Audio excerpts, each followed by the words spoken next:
Hunter Biden, the president's son, and former President Donald Trump, each found guilty in a court of law. Partisans may cheer, but what is the fair and principled way to analyze both of these stories? Stay tuned for Gracearchy.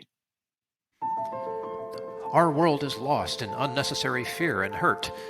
Our systems seem scientifically engineered to make you small, powerless, and always waiting for the next great leader who will fix the problems around us. Worse, we're witnessing neighbor versus neighbor while warfare breaks out around our family tables. But you have access to a spirit, a strength that enlarges and empowers you. Even better, you don't need to wait for the next big movement. You can heal the world. It's time for governance by grace. Welcome to Gracearchy with Jim Babka.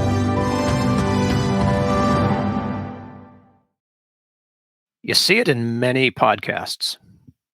They tell you smash the subscribe or follow button. That way you don't miss an episode. But this tiny action by you does something mighty. It tells this platform that Gracearchy is a valuable piece of content and encourages that platform, whatever it may be using, to continue to show it to more people. That's right. Your action helps improve how many people get exposed to this program on this platform. If you haven't been persuaded to follow or subscribe, we have an entire philosophy about that. We really do. It's episode 99. So follow and subscribe. Whatever choices on the platform you're using, those are your choices. We respect that. Or you could check out episode 99. That's your choice too. Jim and I are very conscious of your time with us. It will take less time to do the like, subscribe thing than to watch 99s. So I'll leave this one up to you. Let's get into today's episode. The innocence of Hunter Biden and Donald Trump. That's a pretty bold thing for anyone to say. But together, Jim and I want to bring some light to it. For me, that means I've got to put aside my partisan preferences, and yeah, I have them, just long enough to allow grace to work on me. Hunter and Don, give us fuel to discover another way that grace works. Let's get into it, Jim. We want to walk this down from stem to stern so people will understand more completely, okay? Yeah. And the place I want to start is I want to go back in history, if we can. Oh, man. We won't go too far. Okay. We won't go too far. You won't even need to get a book. You can probably remember most of it. I know. I hear history and it makes me cringe, but 2016? 2016. I remember. Yeah. Okay. There was a big election. I remember what the Democrats did because it was Hillary, right? Yes. And as soon as it was over, well, I don't want to steal your thunder. You say. Well, they were shocked. The election night was a shock to most of the country. It was a shock to the people that were sitting on the various anchor desks, giving the a performance of who won and who lost that night. They realized, I don't remember the exact time, but I'm going to ballpark it at it being about 11:15, 11:30 at night, Eastern time. They started going, oh boy, Donald Trump won. Yep. And they were not expecting it. And it was, I mean, it looked to me, Jim, it looked like fear. I don't watch TV and I don't watch anchors, but I watched the sort of the reruns on this stuff on YouTube. And man, they look scared. Yeah, I was up watching live that night, and I did see. I was bouncing between 2 and 3 channels to see how they were handling the coverage and who would break the story first. Because it was started to, as I saw the board filling up, I was realizing probably a half hour before they announced that what seemed to be coming, and it was a surprise to me too. I don't want to be like I was so prescient. It was a surprise to me too. The polling basically had suggested that Hillary was going to win. And the pollsters have done a lot of adjustments since then to try to compensate for the lesson of that election. But the Democrats said the election was stolen. And the evidence they pointed to was Cambridge Analytica. And the methods that they used to do this was to shut down various ways of communicating on Facebook, start a conspiracy theory, a fake conspiracy theory that there was Russian collusion that had been used to influence the election, and then to change how voting is done, both immediately across several states in the country, and then ultimately using the pandemic to kind of deliver the final blow. Let me break down what I just said. Cambridge Analytica was a way that you could uh, really micro target to audiences through Facebook. That loophole is gone.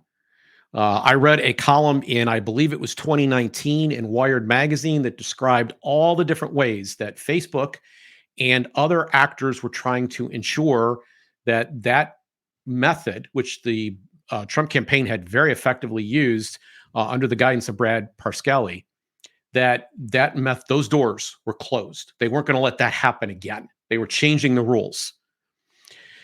But the Russian collusion thing, I'm not going to spend a lot of time on it. If you still believe in that, there's tooth fairies and there's other things too. That was baloney all along. It ultimately got proven such, and that's not the point of the show. But that was designed to change things. That was designed to explain why Hillary lost, not the fact that she was a bad candidate who ran a bad campaign. Then they changed the rules. And this is a thing that most people don't know. And this is really super, super important. I've talked about this before. I was aware through a colleague of mine that there were meetings going on the political left. So if your group was doing abortion and my group was doing Black Lives Matter or whatever, it didn't matter. Yeah.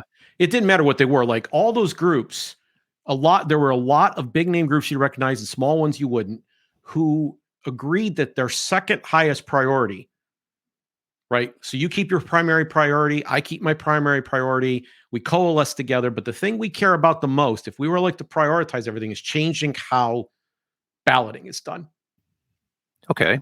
And they began going to work to change election law in states. Michigan was a big place. The ACLU celebrated the success that they achieved in Michigan. They wanted to make sure that the way the vote was running, that they would not have any issues again. Had to do with IDs and different stuff. We won't get into that. But the final stroke I mentioned was that they used to change voting so that you could vote. It used to be absentee had some rigmarole to it and some requirements. They basically made it so that the majority of people who voted absentee. Like by the time of the last debate, most of the people that were going to vote had already voted. More than half of the ballots had. That would be me.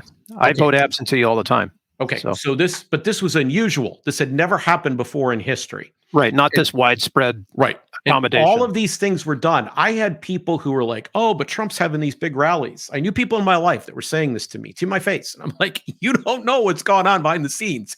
I've been trying to tell you, you guys think that going to a rally is getting stuff done. They've changed the rules. Biden wins. So then they just put on the hat that the Democrats had worn 4 years earlier, and they said, the election was stolen. The election was stolen. There's ballots missing. They drove them in a trunk, and there's all kinds of nonsense conspiracy theories that get started. And I said at the time, cry me a river. Cry me a river. Because I'm a libertarian, and you keep us off the ballot in the first place. And your party colludes in it. Both of the major parties collude in keeping the libertarian off the ballot. All the third parties. All the third parties. The libertarians do this the best and the cheapest, and it's still probably, I don't know, $1.5 million, $2 million proposition. Somebody can write and correct me. There's enough people watching that probably know the answer. $1.5 million, $2 million a year proposition for a tiny party that doesn't even have that kind of budget. Like every 4 years, they got to come up with a way to do this. And it's absurd, and it's unfair, and it's unjust. And it's so you get taxed at the finish line. We don't even get to the starting gate. Right? We're not even allowed. What was the cost for signatures? We heard from one of our guests told us. It might have been down to $14. I think it's $14. They were saying it could go as high as $14 per signature in the state of New York. Yeah. Just a petition for access to ballots. So it's absurd. And this is wrong, and it shouldn't be happening. So anyway, that's the stolen election part. Yeah. So and after that. Yeah, I noticed that things fall into a certain bit of a pattern here. So by the time a candidate comes along and says, lock her up, he's already engaged in a practice, right? Sometimes even these two reverse because the mimetic rivalry kicks into gear, right? We've talked about this before. In the rivalry, the two sides begin to mirror each other.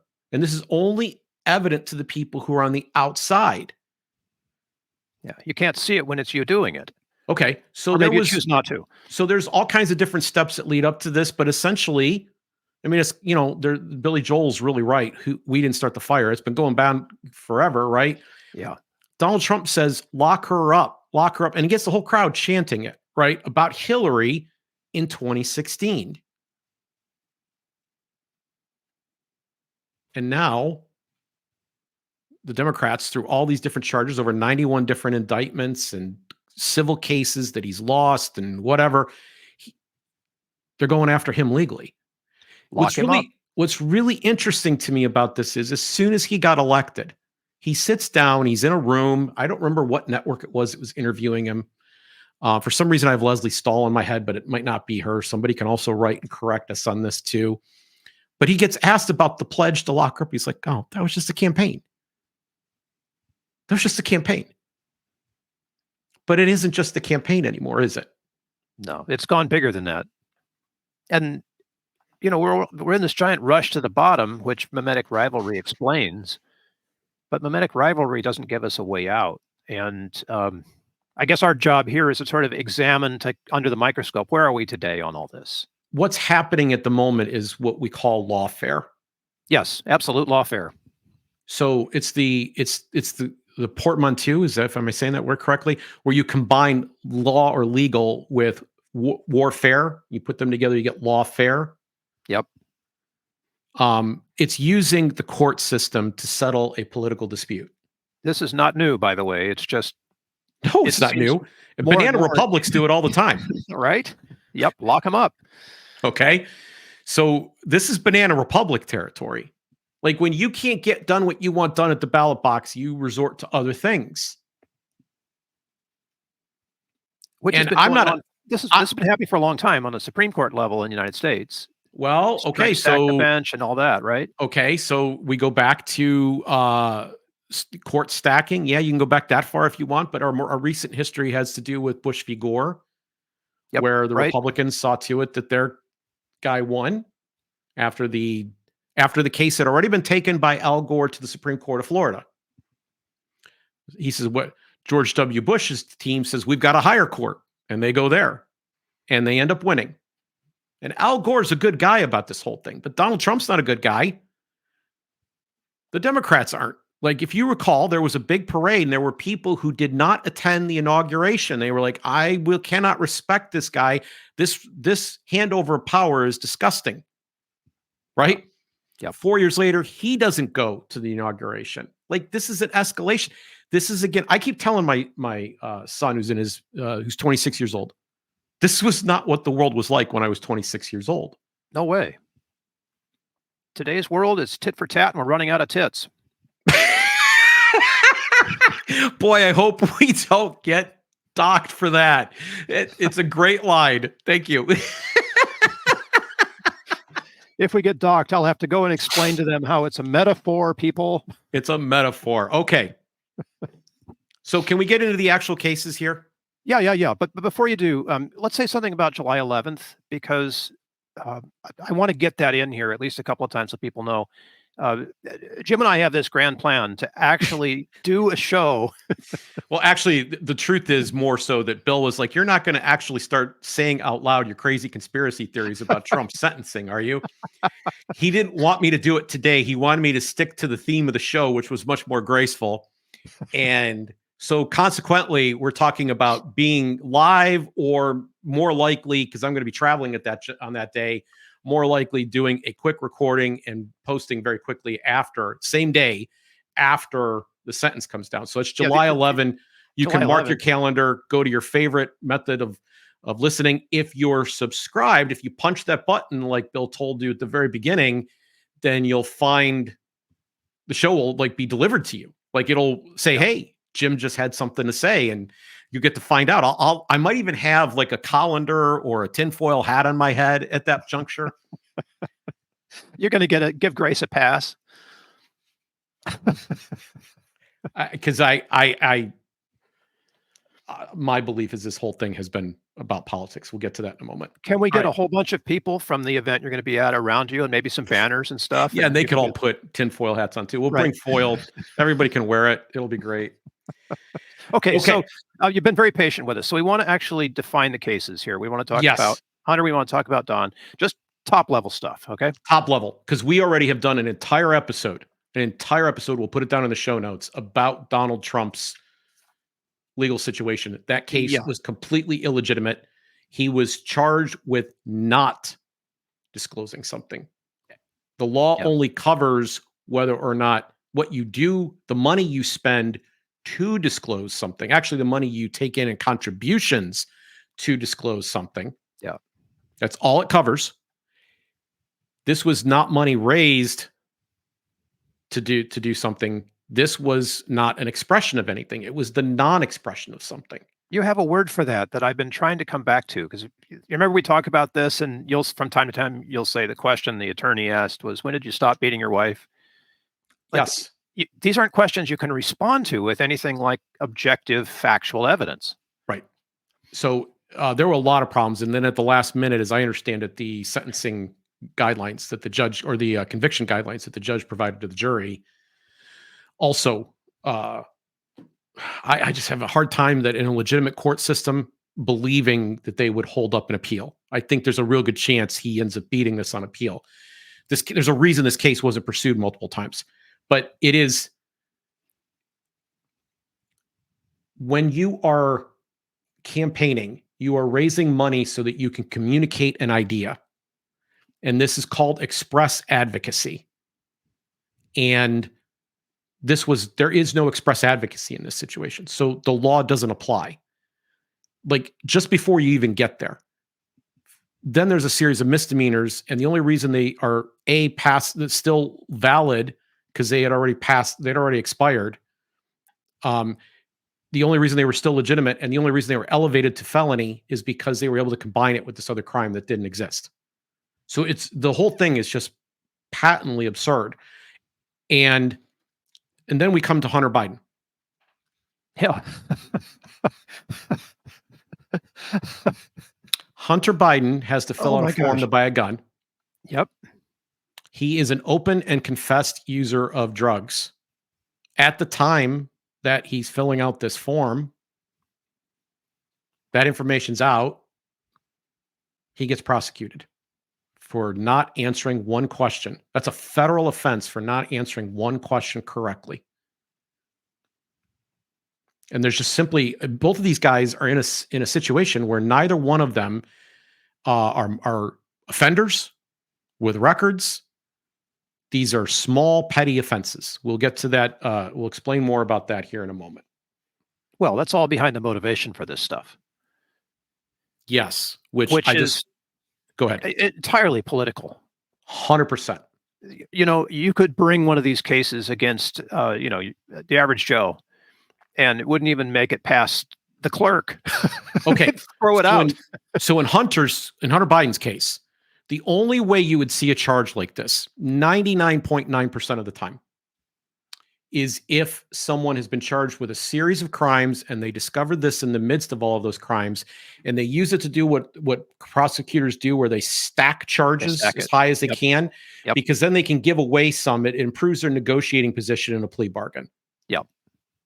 People don't get charged and go to court for this. It just really doesn't happen. Okay. It's a lawfare tactic. And by the way, if you come to me with like, well, there's this many cases and it's happened this many times, what you're doing is the exception that proves the rule. This happened. People lie on the form when they go to buy a gun. They hardly ever get charged with it. Okay. The NRA itself has said that one of the problems with the way the gun laws work in this country and the constant calls for increased gun controls, that the existing laws, this is an NRA position I'm quoting, folks, the existing laws do not get enforced. This is what they're talking about. Sounds like immigration to me. Okay. Trump, on the other hand, we talked about in 2 episodes. We did the Trump episode, and then we did one with Steve Stockman immediately after, which we'll put down in the show notes as well. Campaign finance laws exist for 2 reasons. Number 1, they keep pain in the butt challengers from getting elected in the first place. especially if those pain in the butt challengers are from third parties. Trying to raise money under a system of limits is like trying to fill a swimming pool with a teaspoon. The incumbent, on the other hand, can back up his fire hose, his fire truck, his fire hose, and fill that sucker right up because they have influence to sell. And we talked about how that's done. This is a law written by incumbents for incumbents, designed to con you Baptists out there into believing, that's the bootlegger side, to con you Baptists into believing that something moral is done. We just got rid of the appearance of corruption. I'm going to have a lot more to say about that, I think, over the summer. Oh, yeah. Okay. So Donald Trump got elected. So the second purpose, and that's why we did the Steve Stockman episode to follow it up, because there's a lot of similarities in those cases. If you don't toe a line once you get in there, this law is incredibly easy. It's almost as if it was designed to find ways to get you, to snag you, and make you the bad guy. So you will see frequently when someone's not cooperating with the system, right or left, and I'm talking about far right and far left, like they are outside, they're at the edges of that Overton window, and maybe a bit outside. Those people may find themselves in trouble with this campaign finance regime because they're not towing the line once they get there. That's the purpose of it. It's a form of lawfare, and that's how it was used in this particular case against Trump. So I want to put a bow on this. Both guys are in the position that they're in at this hour with the cases that they were just found guilty because the charges were entirely, and hear me good, politically motivated. So go ahead, write all your angry screeds. But what I just did there for you is I showed you, step one, how we can be fair and just, have a consistent principle that we apply, which is the graceful way to handle things. Now you're saying consistent principle, which makes my teeth grind, because we have a constitution. Good. Let's talk about that for a second. And where was the Constitution? Hello, people. Constitution. Okay. So if we want to talk about the Trump case, we live in the First Amendment. If we want to talk about the Biden case, we live in the Second Amendment. And we will revisit the Second Amendment good and hard before we're done. But I want to say to you that in this particular case, I believe the phrase is, Congress shall make no law. I have never understood why that is confusing to people, why that isn't evident on its face what that means. I look at it and I say, Congress shall make no law. Okay. All right. Like maybe I can make like a little law. No, it says no law. No okay. law. All right. Maybe I can make a kind of law. No, it says no law. Oh no, I'm just going to give it the finger and make my law anyway, which is basically what they do. It says make no law. So there's a freedom of the press right, which is the ability to publish or broadcast your message. It costs money to do that. That's what we're doing. Yep. Okay. Every political campaign is also engaged in that same press activity. They are trying to get a message out to people who are called citizens. Okay. That's what they're trying to do. There is an association right, which is the ability for a group of people to get together to get anything done. And there is a right of conscience, which is your ability to express yourself. So a group of people can get together to buy the means of the press so that they can express themselves. They can also speak about what they're doing. That's your First Amendment for you right there. But as we already pointed out, Donald Trump didn't speak. That is what he's being charged with. He's literally being charged with hiding the fact that there was a piece of information. They called it hush money, but hush money's been used before. That's why we know it's politically motivated. It's been used by other political candidates. It's been used by the aforementioned president of the United States, Bill Clinton. It's used by citizens. It's used all the time. This is a normal legal procedure that goes on. And it can have many motives. This is First Amendment activity. You could choose to express or not to express. The entire edifice of the campaign finance system, every single bit of it is a violation of the First Amendment. It should all be deconstructed and destroyed. And because it's written by incumbents and it can't be otherwise, it's never, ever going to serve you. So it's a violation of the First Amendment. How about Hunter? Yeah. How about Hunter? Second Amendment. He's going to buy a gun. And once again, this is something the Congress isn't supposed to do. They're supposed to allow people to buy guns. If you're not a felon, you can buy a gun. Second Amendment's pretty clear as well. So, this idea that you have to have a form that you have to fill out before you're able to buy a gun, why? We could have a policy debate. We can go into the weeds here. We're just talking about the Constitution. That power does not belong, and I want to be very clear about this, to the federal government. You could even have a debate as to whether or not it belongs to a state government, but that document said that this is something Congress cannot do. And it's done anyway. And it's used to beat people about the head and shoulders. Yes. Until they get a conviction. Can't get him for the laptop, we'll get him for his firearm. We'll come to it. I'm with you, and constitutional. Now, how about this one? Because this is a very interesting point. It's going to be hard to convince people of that. So let's use the graceful persuasion method, that in each case, there's no crime. It brings us back to the title of our episode, does it not? There we go. Yep. Both men are innocent. My point here now is that no crime was committed. And this is so difficult for people to get their head around because we're used to crimes being something that the government gets to define. Okay, leave aside the fact that the government isn't actually a person. It's not the one that's doing the defining. It's people that do that. Yeah. Leave aside that we had this process, this very ceremonial process where we had the pretense of an election, where we had the pretense of choice, where we had people go and participate and they elected somebody. And those people who, of course, were under the influence of lobbyists, subsequently it delivered some kind of law. They didn't fully articulate the whole thing, so they handed it off to a group of bureaucrats who then filled in all the blanks. And then it was tried in a court and instructions were given to the jury by the judge that obviated the whole thing anyway. Let's look aside all of that stuff, because the thing that matters the most is that in order to have a crime, there has to be a victim, a material victim. That material victim is someone we would be able to identify by name, and we would be able to identify the damage that was done to them. Yes. And they are owed something. They are owed restitution. So we have an identifiable victim by name. We have the ability to give them material, to see materially how they were damaged. And then 3, to give them restitution. That's how you know a crime has been committed. A crime, by definition, has a victim. That's the natural law sense. So there's no debate about whether murder is wrong because we know who the victim is. But failure to handle your paperwork correctly. Let me say that again, because both of these men are under a very similar charge. They didn't do the paperwork correctly.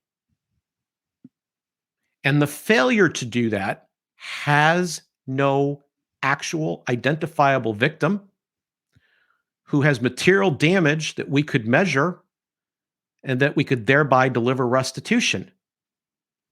So no crime was committed in these situations. So here in review, we have a series of politically motivated charges based on unconstitutional laws that have no victim. They're not crimes. Yeah. And this is true for both of them. Show me who Hunter Biden's victim is. Right. He buys a gun. He buys a gun. What happened with that gun? What did he do with that gun? Well, as far as I know, I don't know. Target practice? There's apparently a very good story. I did not follow the trial closely, having to do with a wife or girlfriend or a sister or somebody that threw one of his guns in a dumpster and it got found. So the guy's leaving guns and laptops and everything else behind. But the purchase of the gun, the filling out of the form, it's a phony crime. It's a phony crime. And the same thing's true of Donald Trump and his failure to disclose, or even his active desire to keep certain information private. As a privacy nut, I kind of respect that. I don't like knowing that anybody who like goes and searches Bill Protzman on the internet is going to find all this stuff about me. And who knows how much of it's right, right? The guy that does the lawn treatment in our front yard, it's a great guy. This guy is obsessed with grass. His name is Dave. Like, he really knows lawns and turf and understands all this stuff. Like, the guy's just brilliant when it comes to this stuff. Comes up to me and he's like, he starts asking me questions about politics. Like, he said, are you involved? Are you like on the internet? He's like, I'm like, yeah. I said, you can Google me. He's like, wow. So it's kind of weird. Like, people in Really? Northeast Ohio, that's not normally a thing. So it's kind of, I don't So know. if you're listening to this, Google Jim before you Google me. Jim. Yeah. That's Babka. Yeah. Okay, so someone close to us raised a really interesting point about this. It got me thinking. Remember Al Capone? Mm. The FBI was after him for years, and everybody knew, that he was the trigger man, or he had hired people to have other people killed. Mhm. Murders were involved, but they were never able to get him on a murder charge. So they got him instead on what, tax evasion or something innocuous? Yes. Is there not a case to be made here that the Hunter and Don thing is in a similar way about, getting, I don't know, even what you get for something like this? Getting to say that he's, the convicted former president of the United States is more valuable than the fact that they got there anti-constitutionally with no crime, et cetera, et cetera? Or is this something akin to the Al Capone tax evasion rap? Have you heard the statement that everyone in America, or the average person in America, commits 3 felonies a day? Wow. I guess I'm falling behind, Jim. We got to end right now. I got felonies to commit here. The thing is that most people don't realize when they're violating the law, or they're doing something that they think is so small and petty that it really shouldn't be a legal matter. But And felonies? they're usually, maybe he's exaggerating. I don't know. This is I can't remember. It's Harvey something. I can't remember his last name. Silverglate. Harvey Silverglate said that. Big civil rights attorney. And the notion behind this is, and it's true to even if maybe the number is not specific, I don't know, is that we have so many things like laws on the books. So many things that the prosecutor can charge you with. Oh, Have you ever seen the old laws that from 1800s that are still on the books? And tons of new ones too, Bill, that are actually passed by people that didn't have any legislative authority to do it. Like, we have regulations as well that are put in place by unelected bureaucrats. And then the cop on the scene has tools. They're literally called tools in the kit, where they can get you with things like disorderly conduct, resisting arrest, failure to follow orders. There's a whole bunch of things that they have in their ability that are not real. By the way, no actual crime was committed once again. Yeah. It's a judgment call on their part. When they show up in a court, it automatically gets upheld because we just trust the authority. And so it is really easy to stumble across that law. If it can be done to people at the top of the food chain, how much defense do you have? And if you can't afford legal counsel, what defense or chance do you have at all? We do not want a justice system that works this way. From top to bottom, we don't want it. It's unfortunate that we don't spend enough time as a country talking about all the cases that happen on the bottom end of this rung. We're today sitting here talking about these very highly symbolic ones at the top. So would you call these little felonies, would you call these petty offenses? You're saying they're felonies. They're being accused of federal crimes. And in Donald Trump's case, it was a felony. Yes. Okay. And Hunter Biden could he's very unlikely to get a 25-year prison sentence, but that's the potential here. And I'm sorry, like, the country is not better off with him in prison from a gun perspective. I don't think he's got any plans to shoot anyone. But even if he did, like, that would be the thing that you would charge. Right? The gun is not the crime. Yeah. It's just not.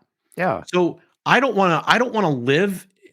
None of us should want to live in a country where it's like, well, we're going to get you somehow, right? All we got to do is decide we don't like you. We're going to get you somehow. That's the country we live in, Jim. No, we don't want that. That's We don't want expressly what I'm that. saying. And the fact that this is happening now at that level sets really bad precedents and shows sure. that none of us are safe at all. Talk to us just for a second, your perspective here, because I've noticed this as well. The response, like the Biden response to the Trump conviction, the Trump response to the Biden conviction. So the Biden team had put out the word as soon as closing arguments were happening that when the conviction or when the sentence was rendered, they may well want time that night for the president, Joe Biden, to address the country, that he would give some kind of speech. Yeah.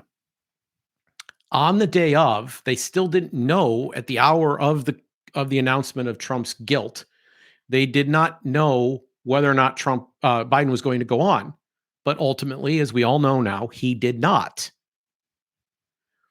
This suggests to me that there was the potential for gloating. There certainly was a high degree of celebration at that moment. Well, the president didn't take part. Like public had chose not to take part. He did not take part, but there was this widespread ethos, and there was. I do think they were thinking about doing it. I do think they were testing the waters to find out whether or not he would be welcome to kind of dance on Donald Trump's grave.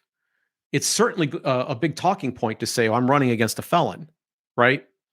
Now here, I find really interesting.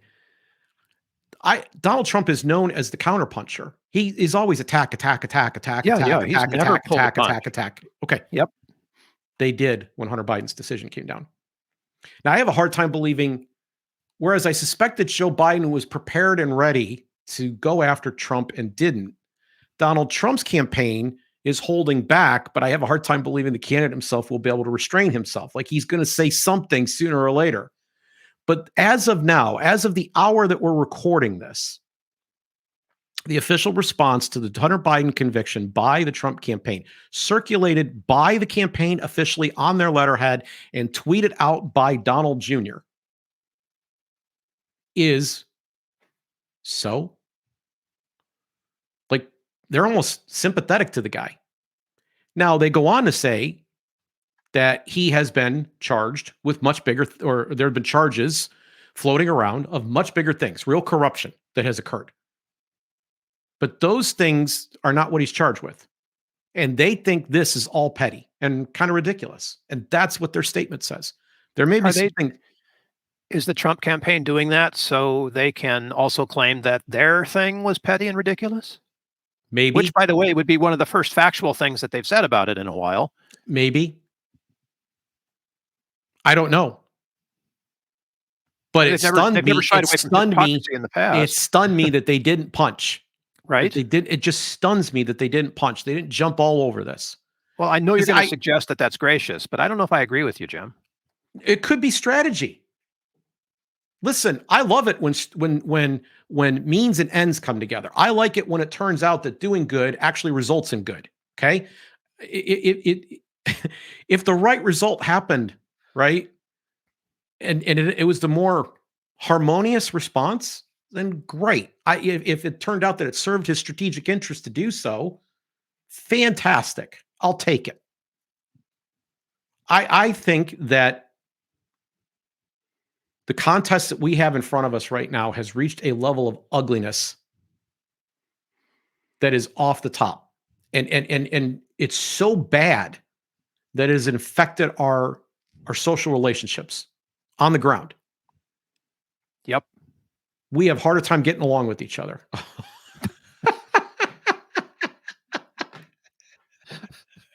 Oh man, you've jumped right to the end. This is awesome. No. I had it's so perfect right now. Well, okay. Let's come back to this. I want to say something. Well, no, we'll just do it now. We'll just do it now. Do it now. This would fall under the heading of a grace point, okay? Yeah. You can leave it up. I think it's great. I have seen memes all over the internet where Donald Trump is being blessed by the Savior. And then he says, don't worry, they crucified me, or they persecuted me, or they put me on a sham trial, or whatever. There's all kinds of variations on this. And I have some friends who rightfully, in some way, objected to this because they were like, there's an equivalency here that's being rendered that somehow or other Donald Trump is the savior. And the technical name for this equivalency that tends to be bandied about is sacrilege. So I understand very well where they come from. This is the opposite of it. And this one's a little more fun. I like this because of the surprise of the fact that it's Hunter. I mean, there's no way that Jesus would sympathize. Republican Jesus can't sympathize with Hunter, can he? And just look at all the Americana. It's just bursting with Americana right there, right? There's not a green vegetable this in sight. This is the most American thing you're going to see all week. Yeah. Okay. Yeah, Jesus. So, but I want to play with this for just a second at a grace level and say that the idea of the sacrifice, the idea of communion, even as we've discussed on this show before, is that we are not to have enemies. We're to love our enemies. And I want to, love is not super like. Love doesn't mean I like you an awful lot. That's not what love is. Love is the giving of yourself to another person, right? It is the ability to look out for others around you and wish and hope for the best in them. You want the best for them. That's what love is, okay? People get all kinds of fancy and, suggest that like I said, that it's like hyper-like. It's not that. You can actually love someone and not like them a bit. Like, I love this person. I would do anything for them, but please don't make me spend 3 hours with them, right? You could have that sentiment, okay? And if you don't believe me, get somebody whose job it is for you to help them with in their later years with their troubles, right? There's all kinds of times where there's family members that need to be cared for, that you do the thing. I just had a friend that just went through this. You do the thing. You take care of the person. You showed love. But the time that you spent with them and even the time doing it wasn't something that made you happy. You weren't feeling, woo, this is fantastic. I like this so much. I like this person so much. It's possible to love without liking. You've just described everyone in social services worldwide. Okay. So love is what we're called to do as believers. And Jesus says, whatever you do to the least of these, you've done to me. So what you have to do kind of is an inventory in your life of who your enemies are and who the least of these are. And then you need to figure out when you're confronted with situations where they are in your face, how do I love this person? And if your expression of when they're in your face, when Hunter is in your face, if your expression towards him is animus, when Donald Trump is in your face and your expression to him is hate, the desire for his destruction, a schadenfreude, that's not love. You forgot to look at him as you would look at Jesus. I'm not talking out my rear end here because that's the whole point of communion. That's why the ceremony exists. The final sacrifice, much has been forgiven to you. You have to forgive him because there's no way you can make up for it.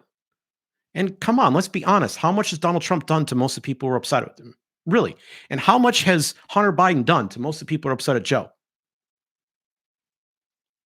But I will tell you in this particular case, neither one of them did anything to anybody that's listening to the show right now in the charges that they were found guilty for. Those charges do not represent any victimization of you. Both men in this sense are Jesus. They are innocents who are scapegoated. So here's the irony of this whole thing. There is a grain of truth beneath this absurdity. And it's really hard, especially for believers, to swallow, which is why they label it sacrilege. Can we talk about that for a second? Because believers happen at all different levels of faith, right? From the mystics at the top down to the legalists at the bottom.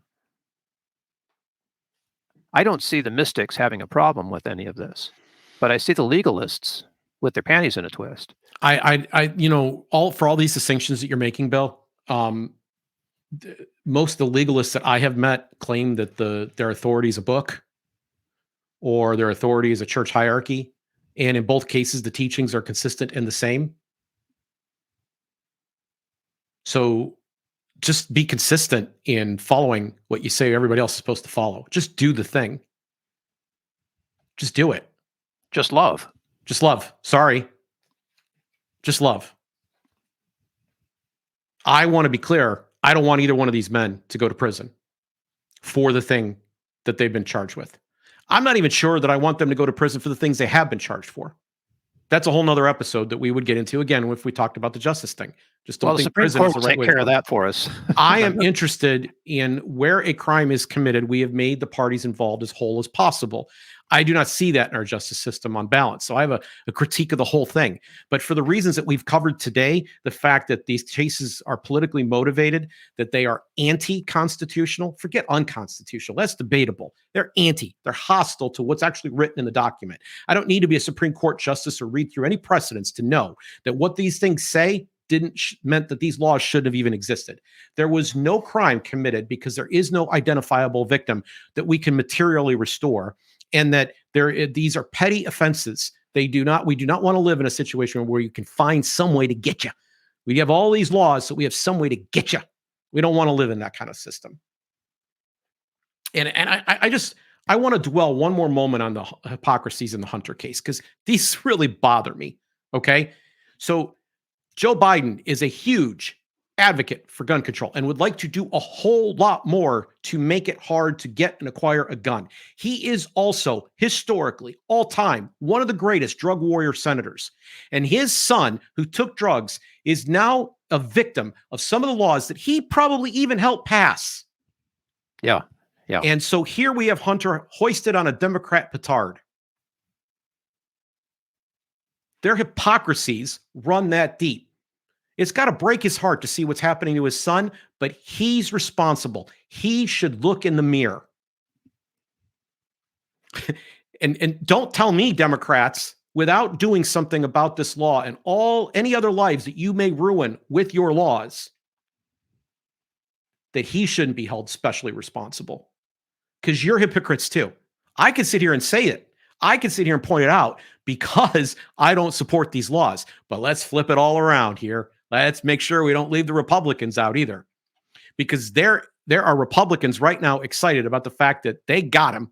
They got the president's son finally. At least they got him on something. And it's a gun control charge. Well, I'm for the Second Amendment. And then this. You see how the hypocrisies are running in both ways? And this happens every time we use coercion, every time we initiate force against other human beings instead of practicing human respect. When we start to look at the individuality of human beings and the fact that all of us are trying to pursue happiness in the best way that we know and understand and see fit, with so long as we're not harming anyone else, we ought to be left to our devices. If Hunter wanted to buy a gun and Donald Trump didn't want people to know what he did, and he was willing to pay $130,000 apparently for it, then far be it from us. And you can't show me where anybody's victimized by this. This victimization thing is a really big point for us libertarians. Yes, we're all over that. Yep. But incumbent in that is also what Jim and I have been doing today, which is drilling down into it until you find the grace that exists there.